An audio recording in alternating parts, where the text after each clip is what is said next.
Good afternoon. My name is Mike Langston, and I am the Acting Director at the South Central Climate Science Center in Norman, Oklahoma.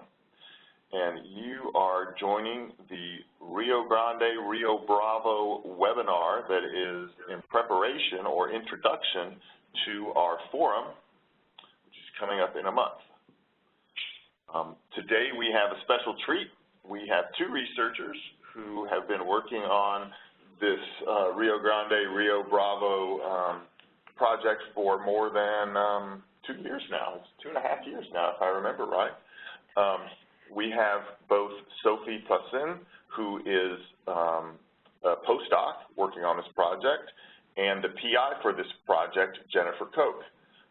Sophie is new to the United States. She's been here about 7 months. She comes to us via Bordeaux, France. So we hope that y'all enjoy this presentation. As you can see on the screen, it is sponsored by multiple groups, including the good folks at the World Wildlife Fund who have set up the WebEx for us. So our thanks to them. With that introduction, I'm going to let Sophie take over. Sophie? Okay, thank you. Okay, so the title of the presentation is Modeling Water and River Management Strategies in the Rio Grande Bravo Basin. So this is a work led by Jennifer Koch,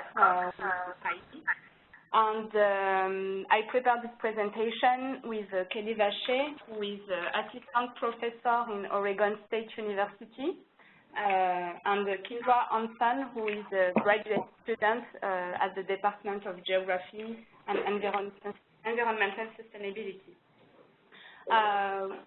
The results I will present have been also built in collaboration with Jack Friedman and Stephanie Palladino.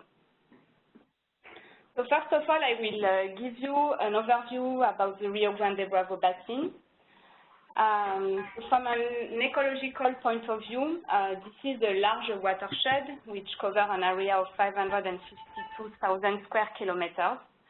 This is the fifth longest river in North America that crosses a high diversity of climate, from high mountainous climate at the headwater through arid and semi-arid climate to subtropical climate close to the mouth.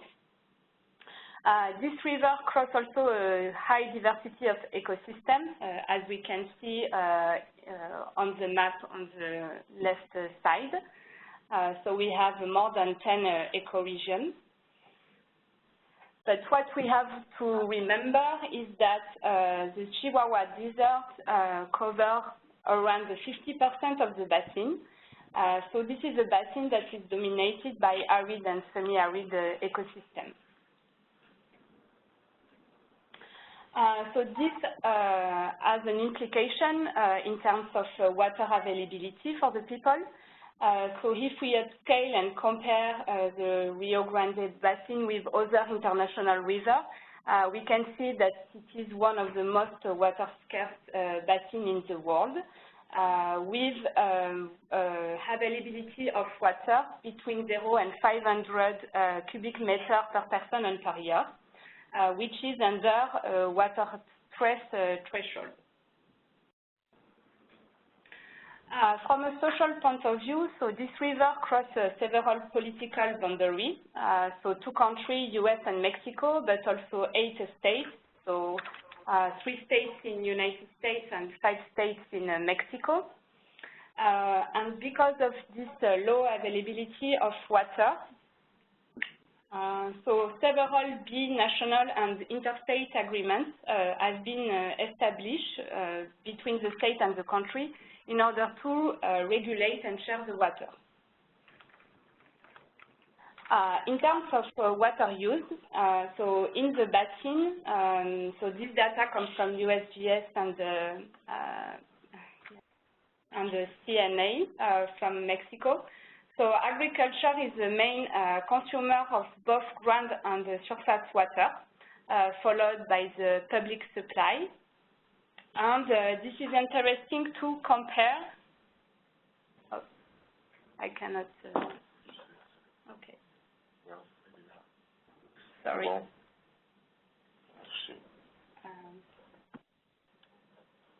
Okay. It's not your fault. Okay, sorry. And so this is interesting to compare the water withdrawal with the land cover of the basin. So most of the basin is dominated by shrubland and grassland and forest, so mainly natural vegetation.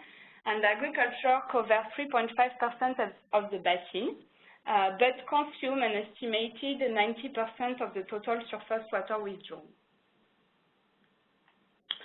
Another thing we have to know about the Rio Grande is that the stream flow are highly controlled by humans. So here this is another map showing the dam's density for the international river. So we can see the Rio Grande has a high density.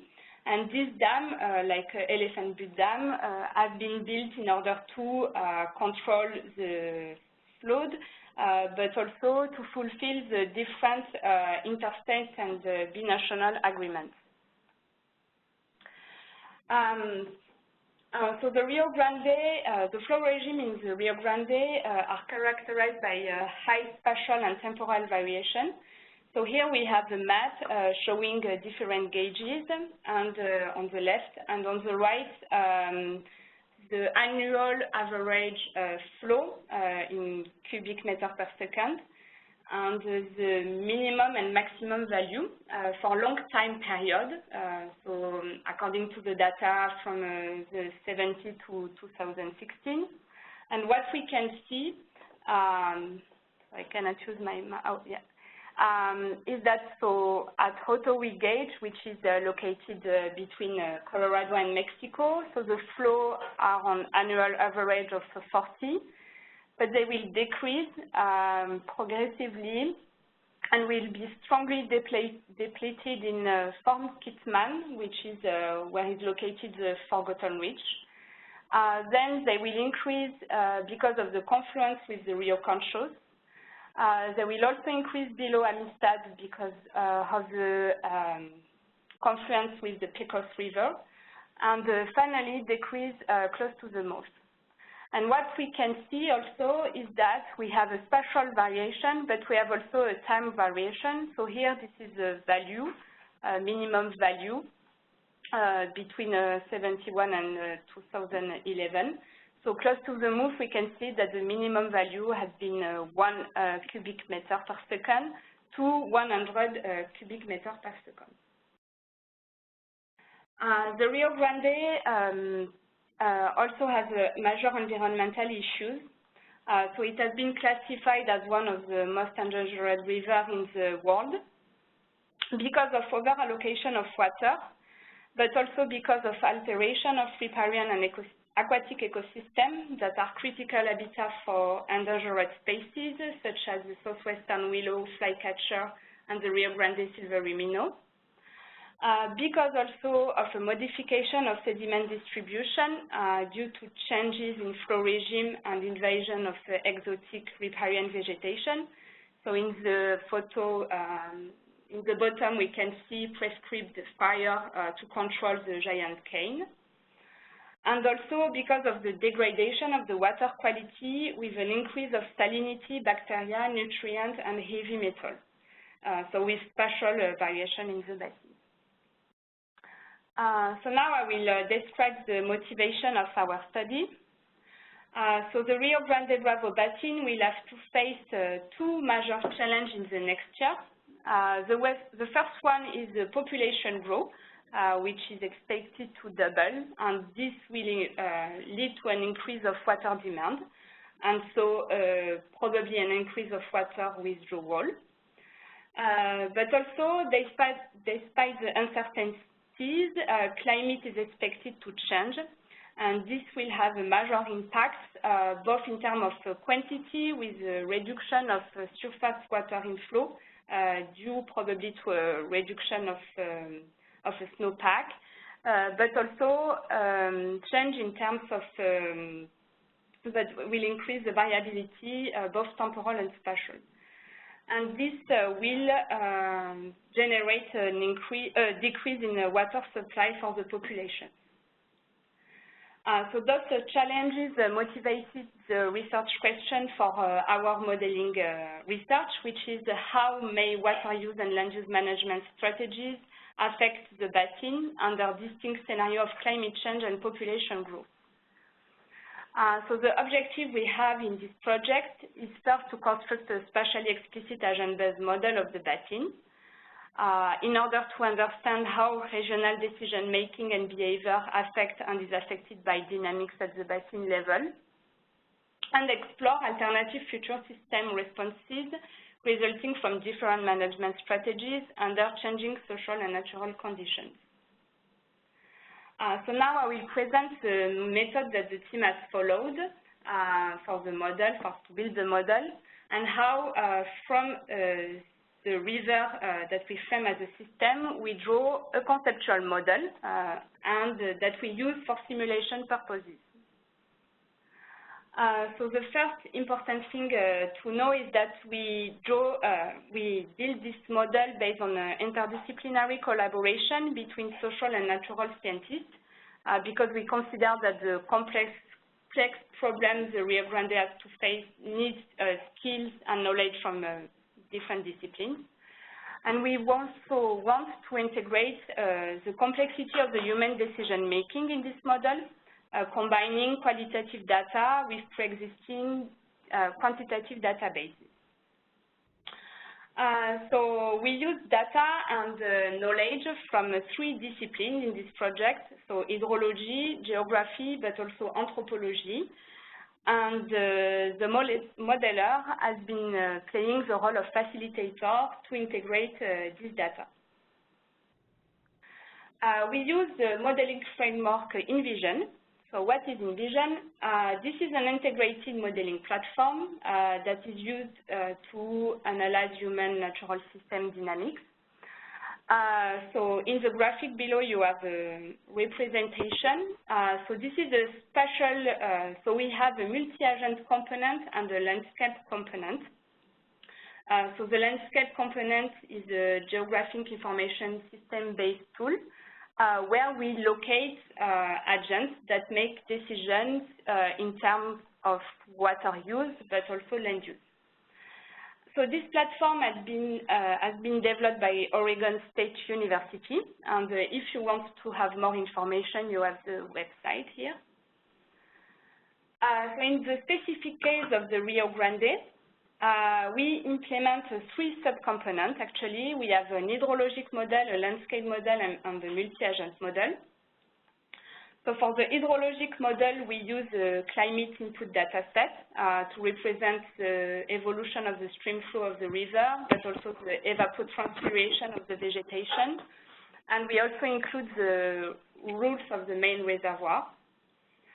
For the landscape model, we use a geographic information system data. So I will detail later, and we represent the evolution of the vegetation based on the state and transition model. And for the actors, so we represent the human decision-making related to water resource management and land use based on interview and census data. So then we implement a scenario for a long time period of 50 years. So we decided to represent 3 kinds of scenario: climate change, population growth, but also new strategies in terms of land use and water use. And we assessed several metrics. So with Envision, Envision gives us the flexibility to choose the metric, but we decided here to look at the stream flow, water consumption, land use change, and social and economic metrics. So we used, as I explained earlier, qualitative data. So this information has been collected by environmental anthropologists, so Jack Freeman and Stephanie Palladino, that conducted several qualitative interviews with stakeholders. So how do we integrate this data? We organize several group research meetings, so based on an intensive collaboration during 1 year. And we are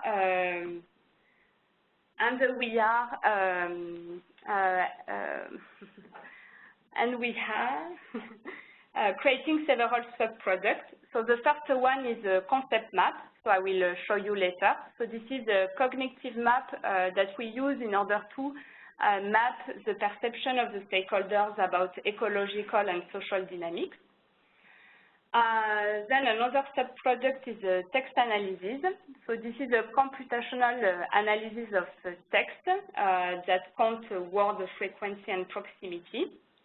So we run this text analysis on the transcript of the interview, but we don't have access to the name of the person. This is anonymous.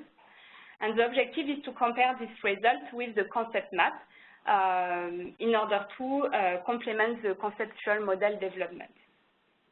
And finally, we built with anthropologists an actor typology based on the similar strategies regarding water and land use management. So we do that to document the strategy we will simulate in the model. So we want to know what the different actors are doing and also the differences between the regions, and also identify the possible adaptation of these actors. So I will present later. So then we combine this qualitative data with the pre-existing data. So I will present quickly. So for the hydrologic model, we use a digital elevation model, so the elevation of the basin, in order to delineate the stream network. We also use historic data about stream flow at different gauges, so from IBWC and USGS. We also use data about the main reservoir in the basin. We also use collected data about the canals, the diversion points, and the project diversion, such as the SGCP, which is the San Juan Chama project. And we also use as input climate data sets,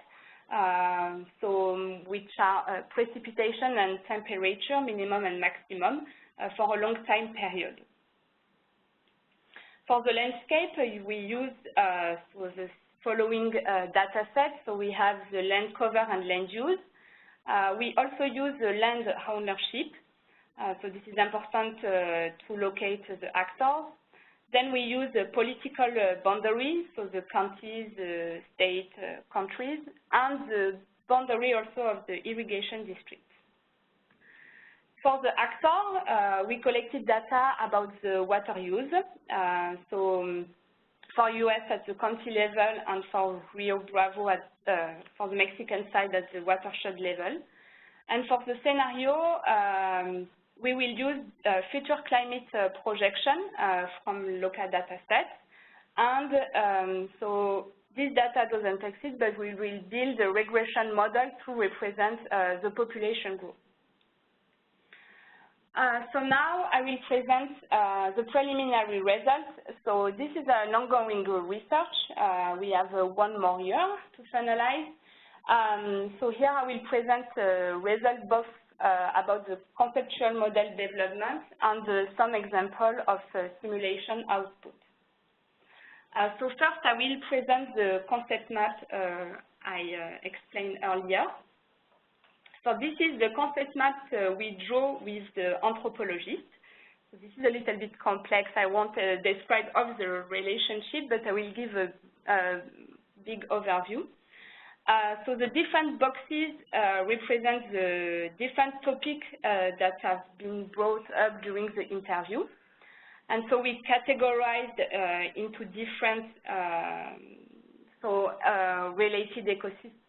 related ecosystem for green, hydrology for blue, human, environmental, and mixed. And between these different boxes, we have arrows, so that represents the relationship between these components. So these arrows, they have a directionality, but they have also an influence, so they can be positive. So for example, we have here the rainfall. So when the quantity of rainfall increase, we increase the risk of flash flooding. So this is for a positive relationship, but we also can have negative relationships. So when the more we have human control, less we have invasive plant species. So why we did that? These pictures, they don't show how the system works. This picture aims at representing from the interview how the stakeholders perceive their basin. And we use this concept map in order to help us understand the perception of the people about the basin, but also to choose some consistent metrics we would like to assess in the model.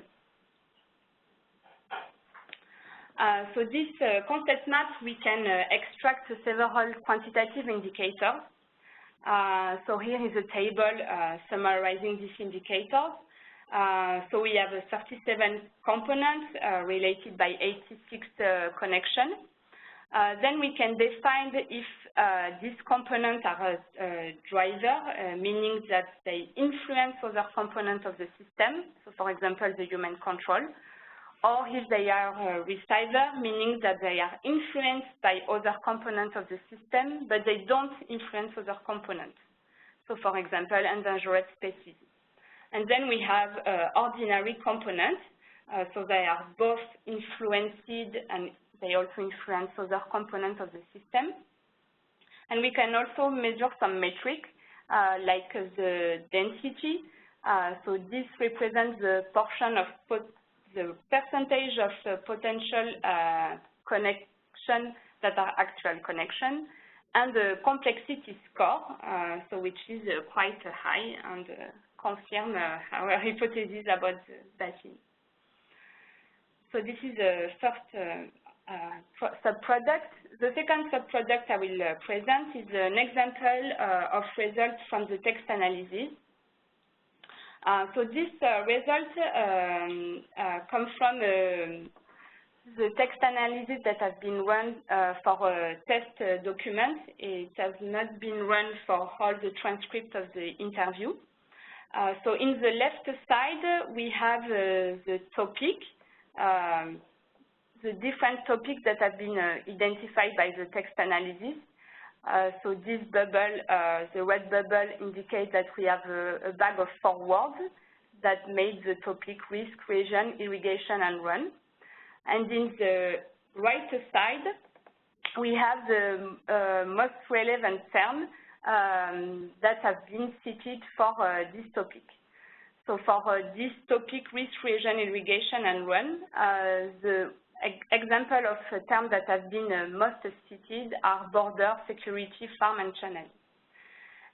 So we use this text analysis in order to complement the concept map and see if there are possible topics that have been discussed during the interview that didn't appear when we drew the concept map with the anthropologist.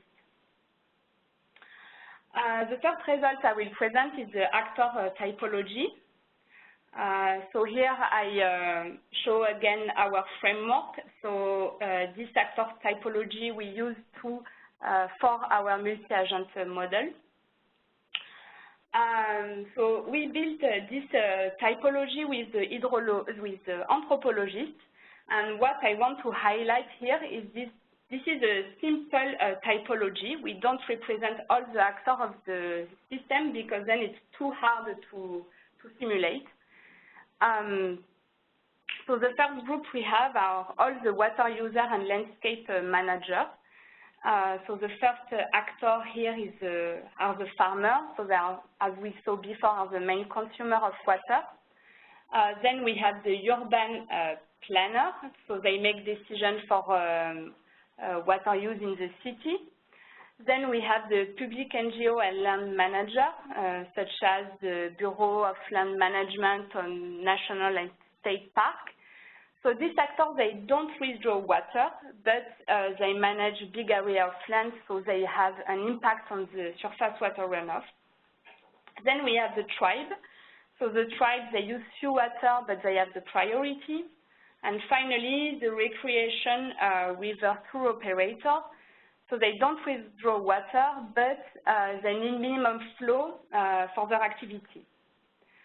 Then we identified another group, so the water distribution organization. So they distribute the water for the people that use. So inside we include irrigation district, ditch company, and the ASECIA or irrigation unit, which are small-scale farmer associations. And finally, all the actors that need water, they will request to the water or dam authority, which will store or release the water according to annual inflow projection and also to fulfill the different agreements. So all these actors are located in our landscape, as you can see with this animation.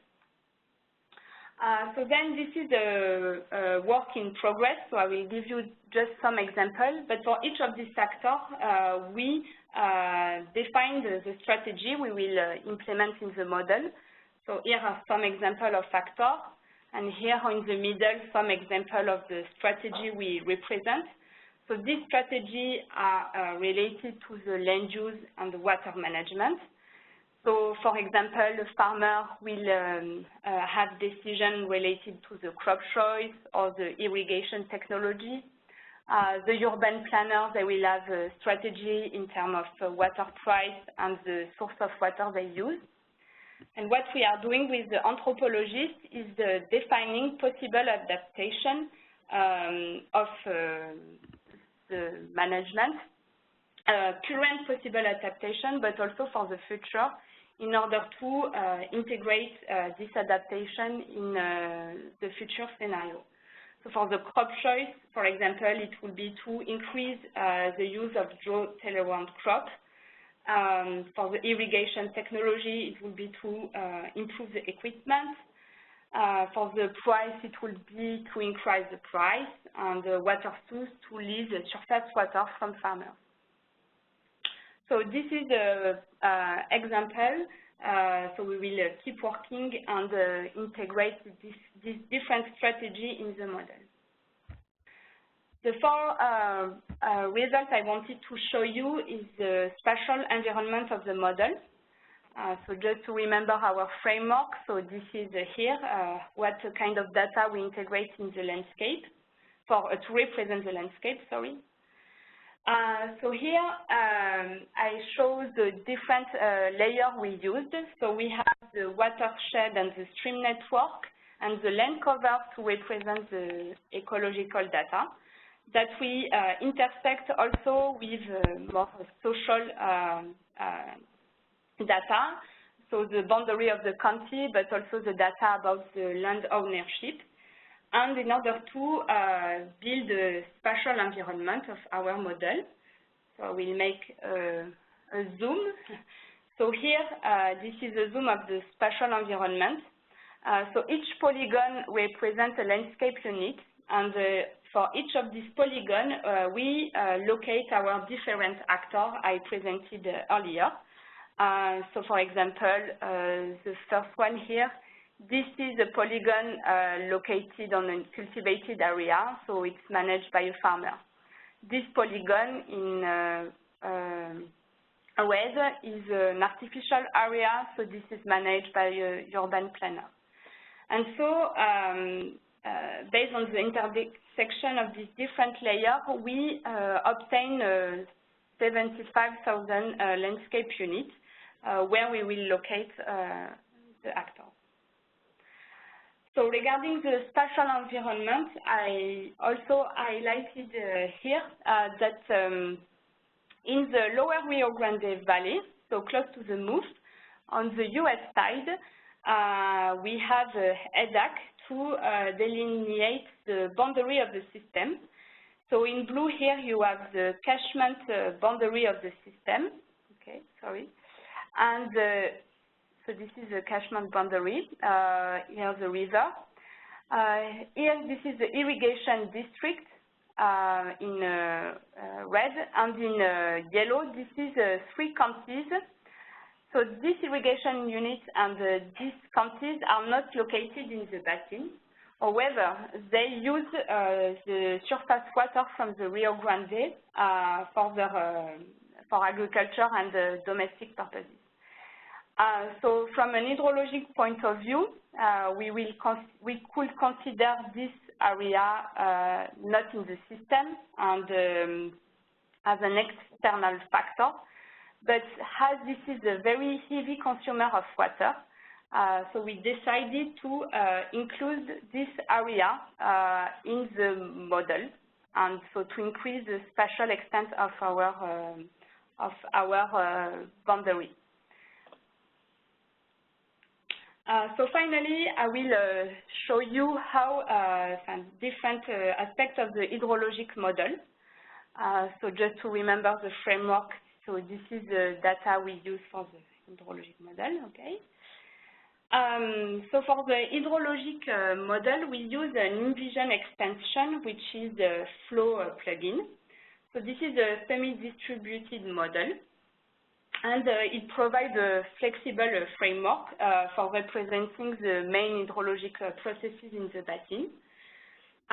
So it includes rainfall and runoff, but also some data management about the reservoir operation and agricultural irrigation. So as we can see in these 2 maps, so the flow model provides also a geometric representation of the streams and the catchment. So here we have a graphic explaining how the hydrologic processes are simulated with this flow model. So we have on the left the precipitation, and on the, so this is the input data, so we use the climate data for that. And on the right side, we have the 2 outputs, the evapotranspiration and the runoff. And here, an explanation about the different processes, so from snowpack, the water in the soil, and also the different relationship between the shallow and deep groundwater. So these different processes happen in HRU, which are hydrological responses units. So they are also located in the landscape. So I will show another graph. So for each HRU located in the landscape, we represent these hydrological processes. And then these different HRU are assembled into catchments where the water will run up into a single drainage point. And then the flow model will manage the hydrological connectivity between the reaches and this catchment. So here I will try to show you, oops, sorry. So there is an animation, but I don't know if it's working. Oh yeah, okay, cool. So this is an animation from in the Envision platform. What we are seeing here, so this is the basin, and we are seeing the evolution of the climate temperature, so with on a daily basis for the year 93. So as we can see, this is spatially explicit, so we don't have the same temperature in the north and in the south of the basin. So this data is used for the main to represent the main hydrological processes. So here it was the temperature, and here we have the precipitation. So okay. Continue. So here this is the example of output we can extract from the model. So this is not the final output, this is just to give you some example. So on the left side, we have the stream flow at different gauges. So the black line represents the output of the model, and the blue line represents the historic data for the year 93, I think. And so here we have the time, so the days along the year, and here so the value of the stream flow. So there is a difference here, and this is normal because in this stage of the model development, we just represented the natural flow without integrating the evapotranspiration, so the use of water by the vegetation, and also the reservoir operation. So this is normal, but we will adjust that in the next step. We can also, from Envision, have some output about climate. So here we have the precipitation. And here, so that represents different layer of water content. But this is just example I want to describe. Okay. So to conclude, I will present the next step of our research and the first implications. So in terms of simulation, the next step is to integrate the three components of the model I presented today, so the hydrological model, the landscape model, and the actor strategies, in order to assess the different metrics. Then we will calibrate the model with the historic data, and then implement the scenarios and the future projections. The implication of our research, so what we learned from this first month is that modeling the whole Rio Grande Bravo Basin as a copolymer natural system is not straightforward. Why? Because first, the study of a fine resolution is very difficult because of the spatial extent. So as I presented at the beginning, is 500,000 square kilometers. So this is the size of the big country of Europe. Then we observe a spatial mismatch between the watershed boundary, so where the water runs off, and the use of water. So where is the real boundary of the system? So then the binational nature of this system encourage to use international data because they are more homogeneous between the two countries. However, they are not always detailed or available. So then we have to use national data, what we have done, but the problem is that sometimes they are inconsistent and that need more pre-processing, so this is more time-consuming. Then we met several difficulties to access some data.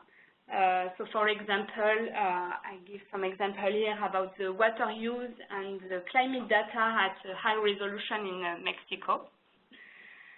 And then there are several challenges that we think it will be very interesting to integrate in the model, but for this first draft version, maybe it will be too hard, which is to model the individual surface water rights, both for US and Mexico, and also the interaction between the surface and groundwater at the whole basin level. Another implication is that the integrated modeling through interdisciplinary collaboration, so improves the conceptualization of the complex system, but converting qualitative data into a quantitative form remains a challenge, and the willingness of the team is very determining, but it's true that in this project we were lucky because the anthropologists were very willing to develop the model with us. Finally, the implication of the research for water management. So the model research is ongoing. It's too early to draw conclusion from the simulation, but we expect to communicate and discuss the simulation results with the research community and stakeholders, both in US and Mexico, in the next step. So thank you, gracias. So here we have some references so we use for this presentation. And here, the different contacts of the person if you need to know more. Thank you. Thank you, Sophie. That was very good. Questions? Who has a question for Sophie? Sarah, can you unmute? Can you do the global unmute for us, please? Yes, I just unmuted everybody. So you're all unmuted now, so this is dangerous. So if you have a question, please go ahead and ask it.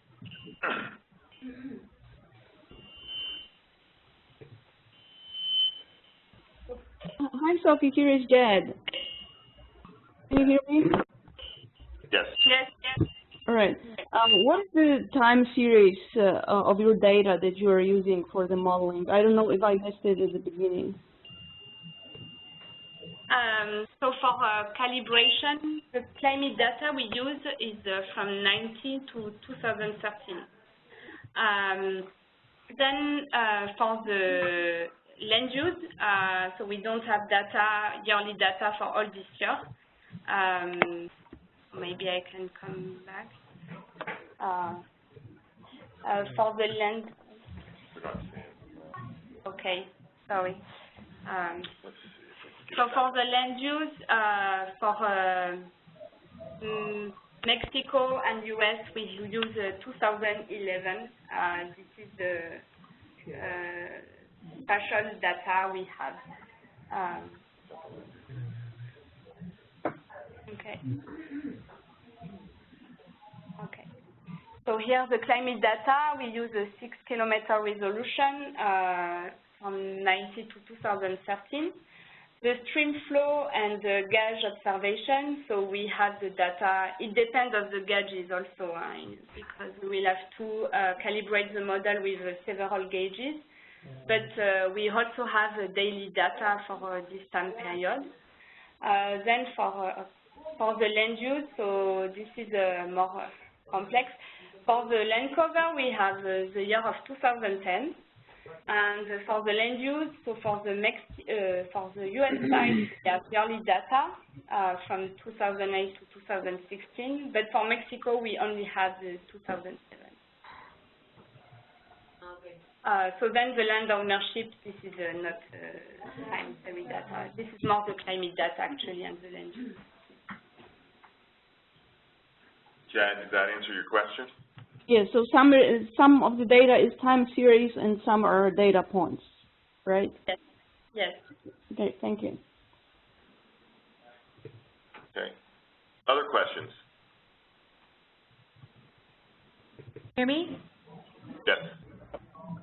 I was wondering, in the concept diagram, it looked like rainfall had a negative effect on irrigation, and that didn't make sense to me. Did I misunderstand something? So let me chime in here, Jennifer Koch speaking. So what we want to make sure about the concept map is that this is not a description of how the system works from a biophysical point of view.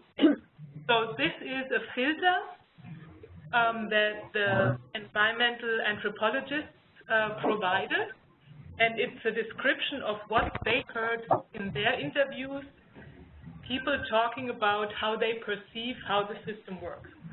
So that doesn't mean that everything that's in there is correct, and this doesn't mean that this has to be complete. This is just a visual representation of the interviews and the data that was collected during the interviews. Does that answer your question? Sort of. In the interviews, what was why did they believe that rainfall had a negative effect on irrigation? So that is detailed, and that will be represented in the transcript. But so we are not able to access the transcripts, just to make that clear. Okay, so this is not on our computers. We don't have access to the transcript data. So this is just what we heard the anthropologists report. So, if you talk to them, they can definitely tell you more about what the context of that conversation was when that came up. It's logical to assume that increased rainfall causes a decrease in the need or use of irrigation. and that may be the reason that there's a negative relationship. That's speculation on my part. Yeah, and so we also we developed that in the mental modeler software, and for each of those boxes and relationships, we also have relatively detailed notes, and we try to take note of all the important topics that came up in our conversation there. So this is just a screenshot of the diagram, so that's just part of the model that we developed. This is Greg Koch with Coca-Cola. You write at the bottom of one of the slides that in this first version, you haven't modeled aquifers, groundwater. Do you propose to do that, and more importantly, how? No, so I just put here that also data we collected, but we didn't integrate in the first version of the model because this is a very complex, and we have 2-year project, so we decided not to integrate in this first version of the model. So here I put other spatial data gathered but not integrated, aquifer, wells, and water rights. Yeah, and we are aware that this would be a very challenging task to do so, just because of the data availability and the complexity of the processes there. And Kelly, I think you're also on the talk. Maybe you can comment on this a little bit more. He was there earlier. Kelly, are you with us? I guess not. Other questions from the callers? Anyone else? Yes, we have a question here from Isabel Filiberto, and I'll read it out loud. She said, I would like to ask the presenter of the binational nature of the basin in terms of management platforms/decisions, if they're taken into account in the scenario regarding the new strategies, land use, and water use. Okay, so you want to answer? Yes, so the data we use to represent the actor strategies are based on the interviews, and so the anthropology team conducted interview in the 2 countries, so US and Mexico, and what we want here is to integrate different behavior among the regions. So the farmers in the San Luis Valley in Colorado, they won't have the same behavior of the farmers in Rio Concho, for example. So yes, we will integrate different behavior in the according to the location in the basin. This is not only between the countries, but also inside the same country.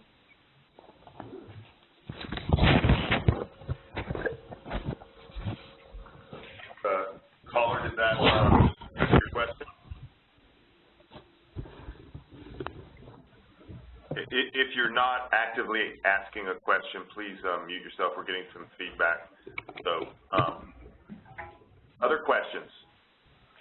Yes, we have one more from Steve, and his question is, what is the most current stream gauge data for the Rio Grande you have been able to use, particularly in Mexico?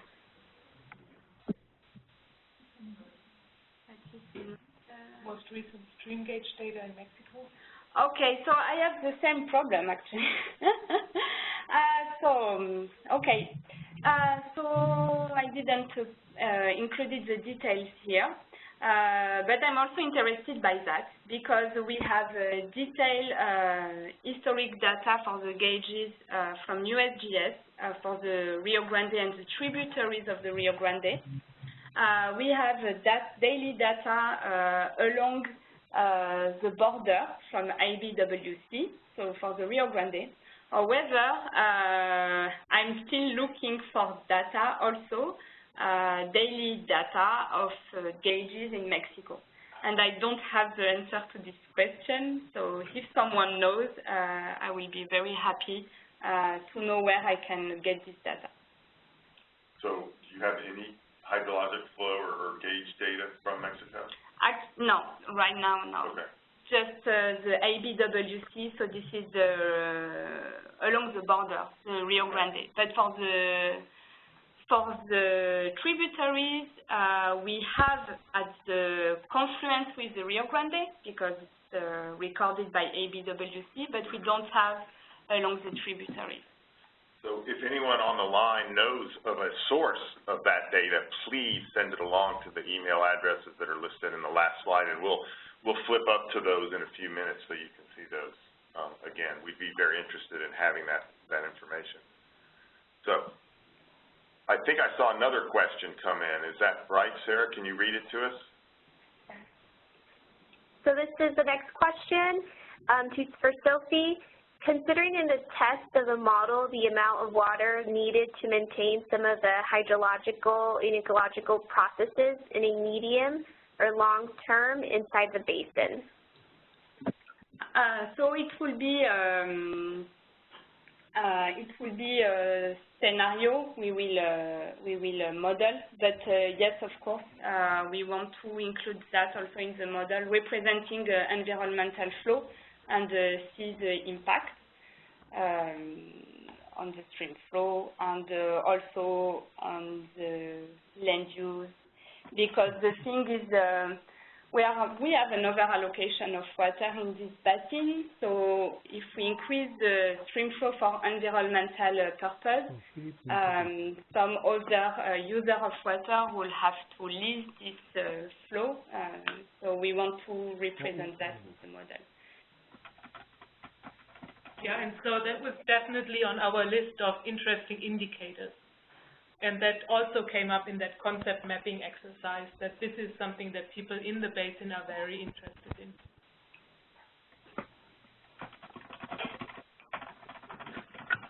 Other Thank questions? you. I have one more question.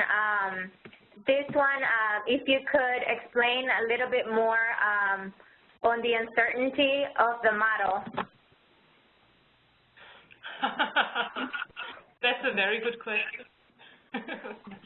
So obviously we're covering a large area in low spatial detail, but we apply the coupled human and natural systems framework, and the framework itself is geared towards understanding different scales of processes in systems, and especially in the relationship between different subsystems.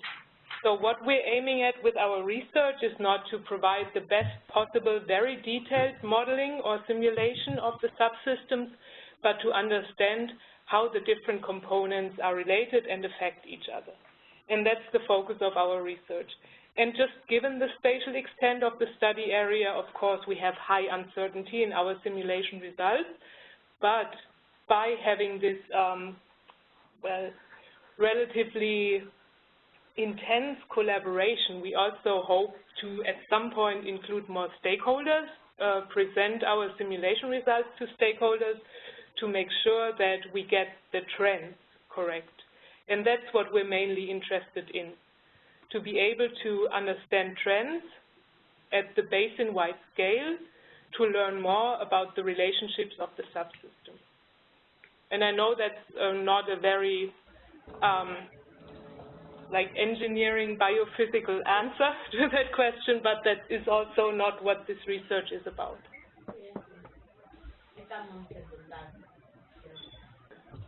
Other questions? You have some other questions? These have been excellent questions.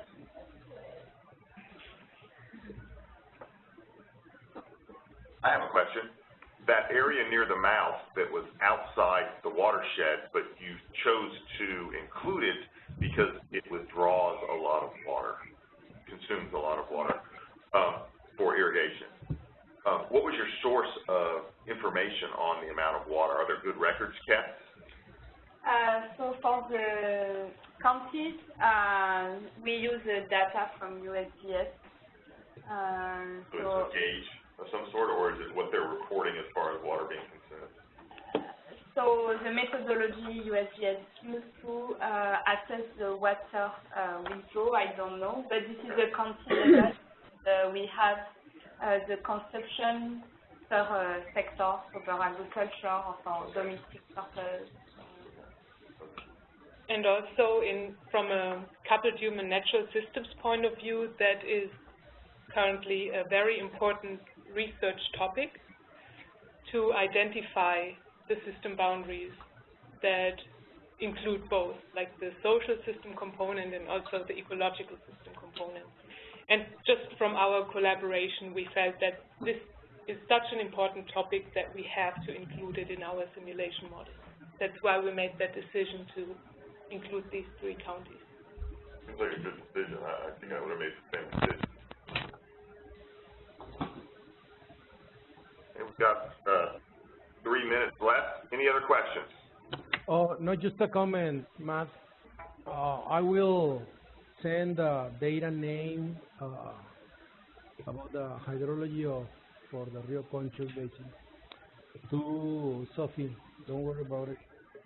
This specific database that I don't remember right now, but I will send it to her and buy that database or just get it from somewhere. Thank you, Alfredo. That would be most helpful. Thank you very much, Alfredo. All right. Okay, if you have any further questions, I suggest that you send them to Sophie or Jennifer at the email addresses listed on the screen there. Unless there's any other questions, we're going to end the call. Any other questions?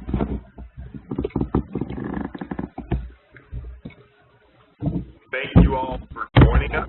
We appreciate the folks at the World Wildlife Fund, the folks at Coca-Cola, and and all of the folks who called in today. Thank you very much for participating. And with that, we'll conclude the call. Thank you. Thank you, everyone. Thank you.